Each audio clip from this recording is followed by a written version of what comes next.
Hi, everyone. Welcome to the March 18th, 2022 edition of Colorado Inside Out. I'm your host, Dominic Dezzutti. Thank you so much for joining us. Let's get right to it. The 2022 Colorado legislative session has reached its halfway point, and legislators did not get good news to mark the occasion.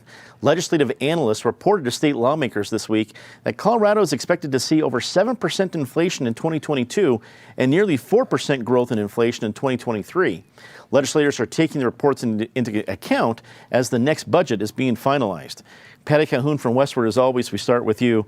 I don't think this was a shocking headline for anyone in Colorado, whether you're buying groceries or gas. You know inflation's an issue. But the fact that it's going to continue to grow this year, it seems to have a lot of ramifications. What do you think will be the effect of the headlines this week? We're going to have people getting more and more peeved, especially as you go to the gas station. I live right by Zunai and Spear, where the two most expensive gas stations are in Denver, Colorado. And right now, they are actually just as high everywhere else, $3.99. I almost crashed my car when I saw that we have hit that level. So it is not just a 7% if you go and buy some groceries and you go and buy gas. If you try to get airline tickets right now because you finally are thinking you can go somewhere, that some of those have gone much higher than 7%. There is good news too. I mean, we have more money coming into the general fund. We're going to be over $16 billion. We have their raises have come in. People are 5.8, I think, is the average raise. Unfortunately, it's completely wiped out by inflation. We have money coming back because of Tabor, which will maybe buy you a half tank of gas. So it's going to be tough times. I think what we're going to hear right now is the drumbeat to roll back the gas tax, not just federally, but the 22% in Colorado. I think that's where we're going to see it. David Kopel from the Independence Institute and DU Law School. David, taking the segue from Patty here on Tabor, there is a sign from legislative analysts that we're looking at bigger Tabor refunds the next couple of years. And there's been a whole lot of discussion around the different election years about cutting tax rates and Tabor's popularity overall. It is a lot of us passed away back in '92, so there's a lot of education to be done there. Do you think the talk of inflation and Tabor refunds will adjust the conversation in 2022? Well, remember that the Taxpayers' Bill of Rights says that government can always grow automatically by inflation, so the legislature gets to spend all of that, and population growth. And then if the legislature wants to keep the money, that excess money, and spend even more, they just have to ask the voters. I think what they're moving towards is something that's perhaps sensible, which is reduce taxes, and especially where people are being hardest hit by inflation, on necessities. Because a lot of the growth in state revenue is coming from the sales tax. So there's a bill that's, I think, has already passed to eliminate the state sales tax on feminine hygiene products. Another bill, which has bipartisan support, is to get rid of the sales tax on what's called prepared food. So if you go to the 7-Eleven and you buy a pizza to take home, you don't pay sales tax on that. But if you go to the 7-Eleven and you buy a sandwich, you do pay a sales tax on that. And the idea of this distinction that, only rich people eat in restaurants or get a sandwich from 7-Eleven, that's kind of based on a 1950s Susie Homemaker kind of thing, where dad's working and mom takes care of all the food prep. And so if you're going to a restaurant, you're just being lazy because you had time to make dinner at home. That's not true for single parents these days. It's not true for a lot of families where both parents have to work to make ends meet. And I think it would be fair and a good way to invest that Tabor surplus in a constructive way to benefit the people. Also join us, Eric Sonderman, a longtime political analyst here at PBS 12, also columnist with the Gazette newspapers and Colorado Politics. Eric, this seems to me like a headline that we're going to see in a lot of different forms throughout the rest of the year. It is both a real impact for citizens, but it's going to be, I think, an even greater impact on the political campaigns. What do you think we'll see from this moving forward? Well, I think you nailed it, Dominic. I mean, this is not going away, either politically or, far more importantly, in real life. Patty mentioned gasoline and airline tickets. we're in the process of trying to help our daughter and a longtime boyfriend get into a starter home. I mean, a starter home in the Denver market these days is unlike anything you might imagine in terms of price and the escalation in price week after week after week. I mean, if you don't buy this week, it's going to be higher next week. It is quite something to behold. The impacts are real.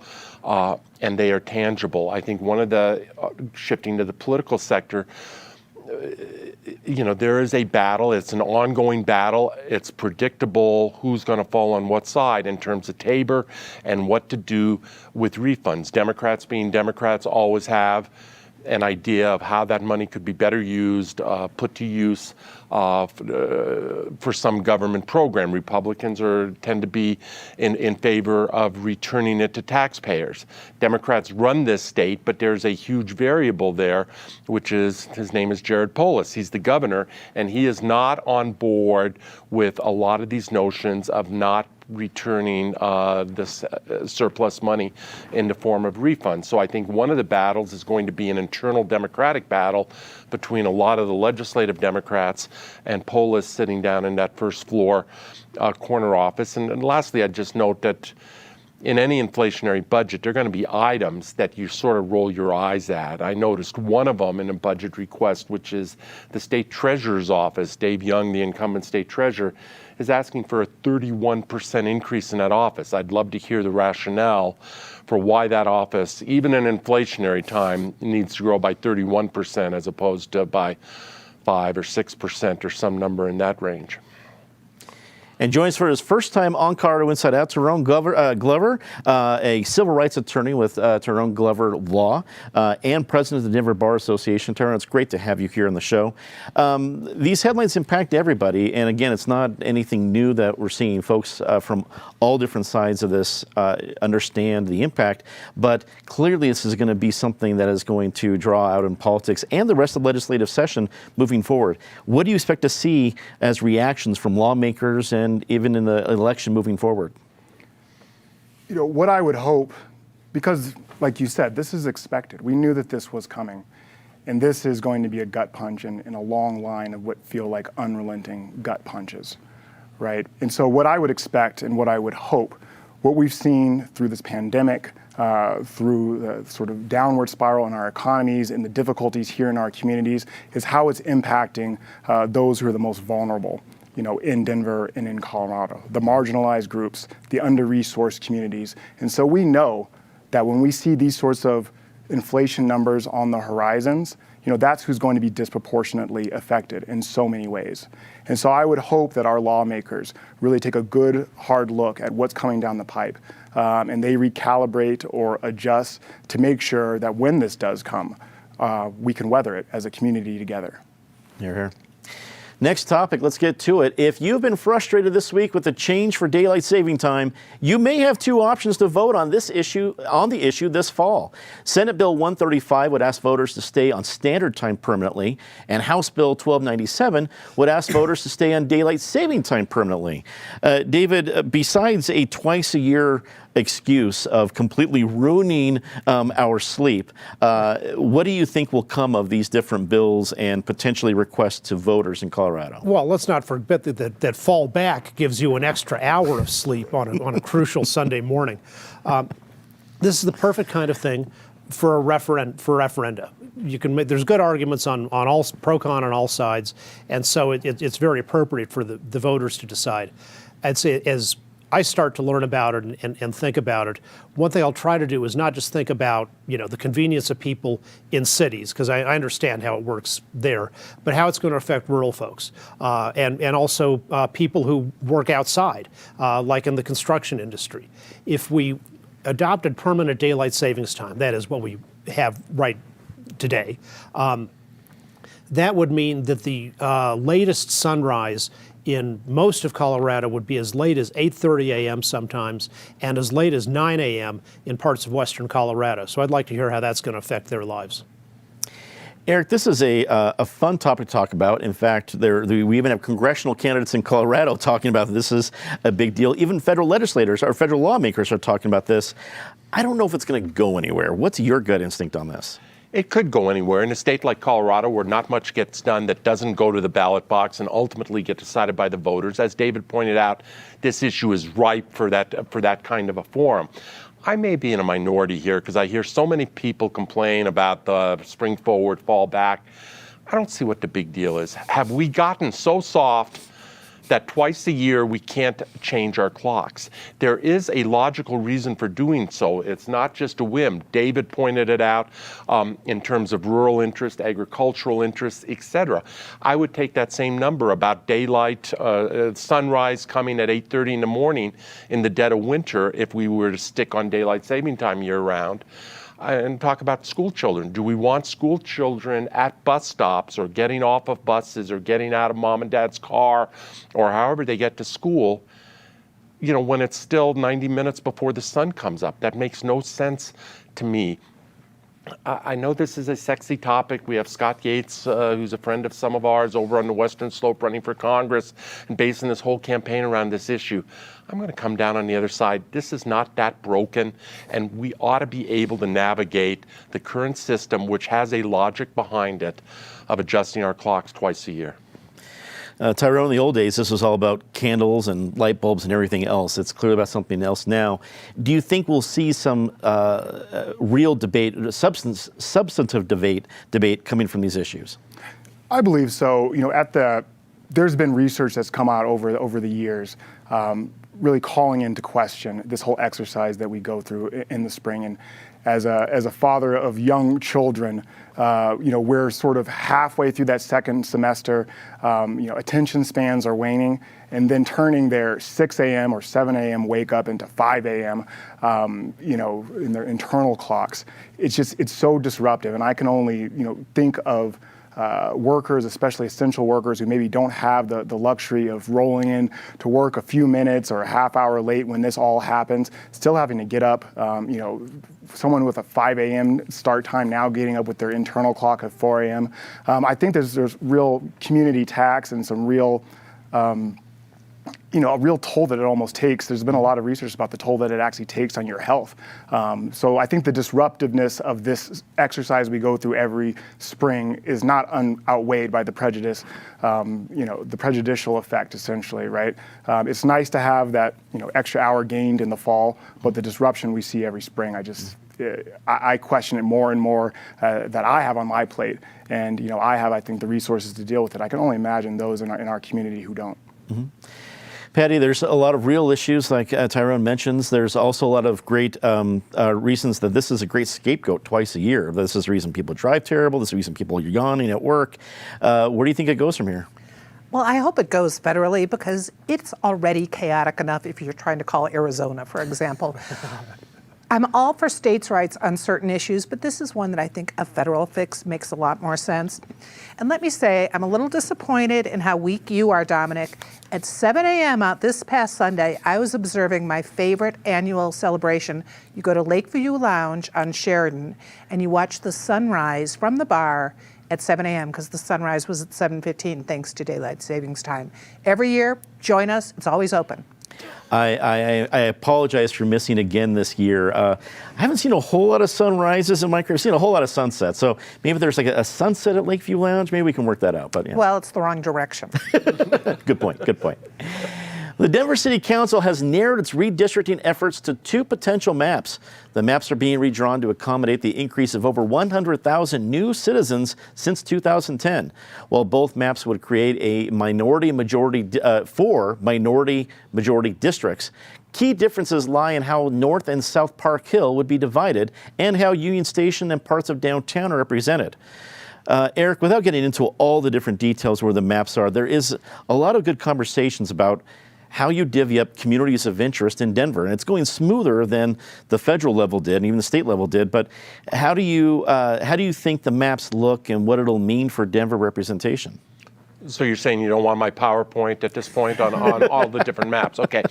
I start with the fact that this is lower stakes than the redistricting that goes on of congressional districts and state legislative districts, simply because there's really not a partisan element to this. Denver is dominated by Democrats. I believe all 13 members of Denver City Council are affiliated with the Democratic Party. So you don't have the partisan element here. That doesn't mean it is unimportant. Obviously, growth throughout the city has been very unequal. Some areas have lost population, some areas have close to doubled in size. So you're having to reconfigure how you create 11 equal districts. I think there are a couple wrinkles. One map would put Park Hill, both North Park Hill and South Park Hill, into the Candy-Cedar-Baca district. That strikes me as having interesting political dynamics, both for the representation of that district and maybe for the kinds of positions that Councilwoman Cedar-Baca tends to take. There's an issue of what you do with Lodo and Union Station and all that. Does it stay in the Cedar-Baca district, or does it move over to Chris Hines' district, which has been historically much more of a Capitol Hill, central Denver district, but not going that far into downtown? They've narrowed it down to 2 maps. I'm not sure there's an obvious right answer, an obvious wrong answer. I think there's a majority starting to form behind the first of those 2 maps, and see where it goes. Tyrone, whether it's on the state level or the city level, the term communities of interest is always bandied about during this kind of process. Is the Denver City Council looking at the right definition of communities of interest in Denver? I mean, one thing that has been a bit disheartening to me about the debate around this issue is, what I see is like the focus on now, right? We have, all of this data. We have a snapshot of where we were versus where we currently are, right? So we should be able to sort of see trends in where the different populations are shifting around in our city, right? And we know that, rents and home prices are increasing and have been increasing for some time rapidly, and those prices are untenable for a lot of folks who live in our community. We know lots of people are moving out and leaving to the suburbs. And so I would hope and expect in the debate going forward that we're just maybe a little more forward-looking, looking to the future, right? The decisions that we're making in dividing up these districts right now, and what has concerned me is I've seen communities where you have really strongholds of some of these more marginalized populations starting to be divided up in the wake of things like gentrification, in the wake of folks getting priced out of our amazing city. And so living so much in the now and how this is going to affect things politically, I think you have to absolutely do that as your analysis. But thinking, what is this going to look like 5, 10 years down the line if current trends, and especially on the heels of inflation, continue on? So I don't love either 2 of the ones that are currently on the table. I think there was one that didn't quite make it through the process that I thought was more equitable. But I would just implore our city council to really think about the future as well as what we're doing presently. Patty, I imagine most of the haggling at the city council level was all about where Calhoun Manor would sit in the map. But once that was figured out, what do you think about the maps? I've gone back and forth between, as they do, 9 and 1. I think I'm in 1 at the moment. Sorry, Amanda Sandoval. So we started out, at one point we had like 5 maps. We're down to 2. One was already a consensus map that 6 council members were pushing for. Kevin Flynn had one. He pulled it because he just didn't see that there was going to be a possibility. It's right to look to the future because these are not going to be Candy-Cedar-Baca or Chris Hines districts. They're going to be somebody else coming along who will have different views. So you can't do it. You cannot make the decision based on the politics of who's currently there. I think moving downtown makes some sense now because it has more in common with, say, the Golden Triangle, with Capitol Hill, than it does with Globeville. And there are real issues in Globeville and Park Hill that you want an attentive council member. The proposal also, Candy-Cedar-Baca had pushed to maybe get rid of the at-large or go up to 13 or 15 council members. Go up to 13 so you can get the districts that are the right size and make more sense.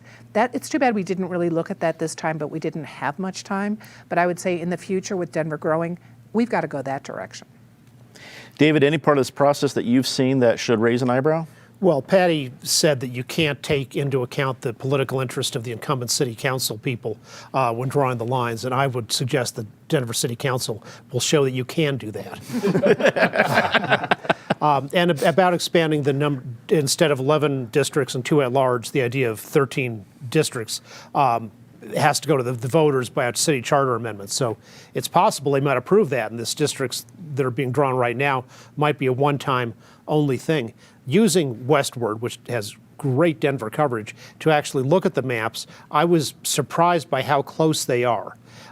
You've really got to study them closely just to find little differences in where borders are drawn. And that's because the council has been properly following the city charter, which is you're supposed to draw contiguous districts as compact as possible, and they've really followed that. And they've also commendably followed their own policy they adopted last September, which is to say we're going to do our best to make sure we don't get sued under the Equal Protection Clause of the 14th Amendment, so we're not going to redistrict out of racial gerrymandering.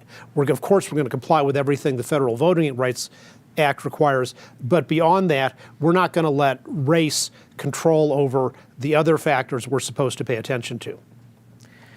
Let's get a quick take on this last one. Earlier this week, the Denver City Council voted 11-1 to repeal the subpoena powers of the city auditor. The decision came after a one-year battle in which Auditor Tim O'Brien sued the city in response to a 2021 amendment that limited an auditor's subpoena rights. O'Brien claimed that the amendment was a violation of the city charter. Tyrone, we start with you on this short take. Auditor does a whole lot of things here. Do you think the council made the right move? You know, I don't love the move that the council made. I think that there needs to be transparency, in government. And I think when you have an auditor, they need to be given, all of the tools in their tool belt in order to do that job.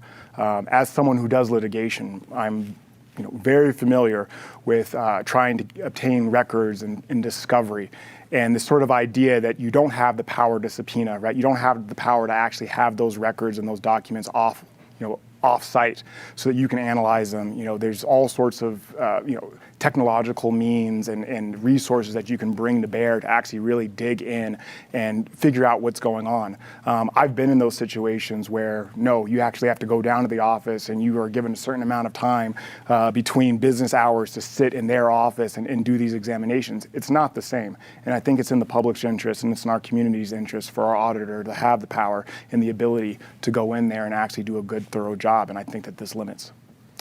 Patty, Westford's done some great coverage of this issue. What do we need to know? Well, that we would like subpoena power too, but I don't think that's going to happen.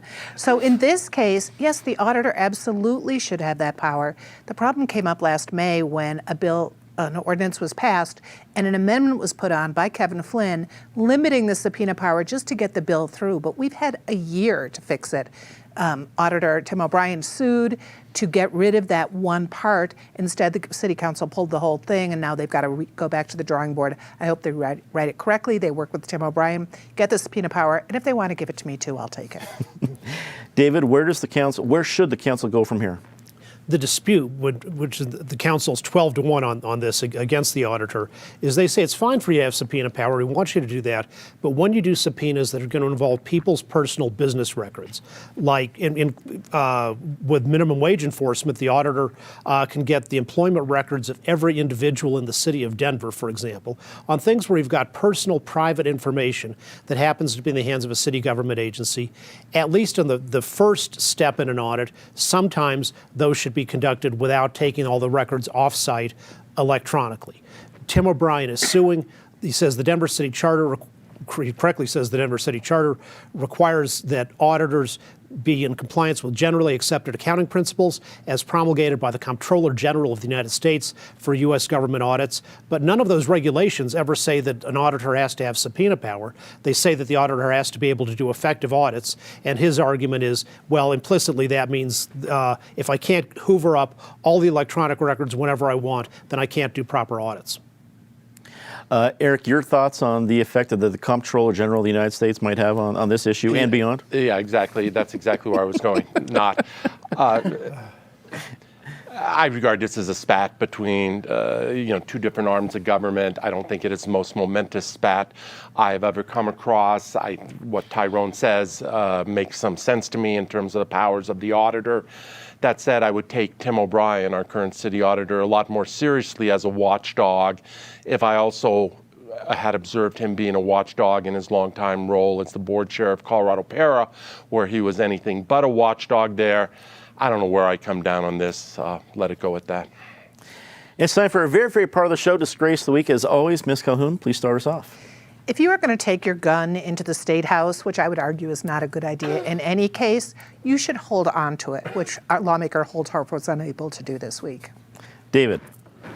Fort Lewis College has banned, supposedly, what it calls hate speech in public places because it says we've got free speech, you want to chalk something for an event, but you can't do things that are illegal, like obscenity, which that's true, and hate speech, with which there is no ban on that in the United States. There's no such thing as hate speech as a legal category. It's just something that people use as a form of trying to suppress other people from saying an idea they don't like.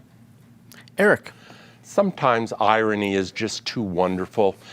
This is in the case of Ellen Kessler, who was a Polis appointee to the Board of Agriculture, has become a total nemesis to the agricultural industry in the state, has long talked about animal cruelty in sometimes extreme terms. Well, she was just charged this week with 13 misdemeanor counts of animal cruelty. Maybe she should take care of her own nest first. Tyrone. City and County of Denver in federal court this week, still trying to evade accountability and not accept responsibility to the brutality it visited upon protesters last 2 summers now ago during coming together of our community. Time to say something nice about somebody rather quickly. Patty. Sign of the Times, the Coors Brewery Tour comes back today at $20 a head. Hey-o. David. The website BoardHawk, which does a great job watching the Denver Public Schools, published something by former liberal Democratic state legislator Dan Grossman explaining why the current Denver board's attack on innovation schools violates state law. Eric. Here on that one. And to BoardHawk, somebody who was around this table about a month ago, 6 weeks ago, Kalina Kulig, a high school student at George Washington, won the Both Sides of the Story competition here, published a really compelling column in last Sunday's Denver Post. Viewers here should go read it about this Honors for All program, which you can imagine what Honors for All really means in its application. My column this coming week is on the same topic. Tyrone. As the son, grandson, and sibling of veterans, the legislature this week resolving to recognize the service and sacrifice of Black veterans in our country. Here, it's great to see.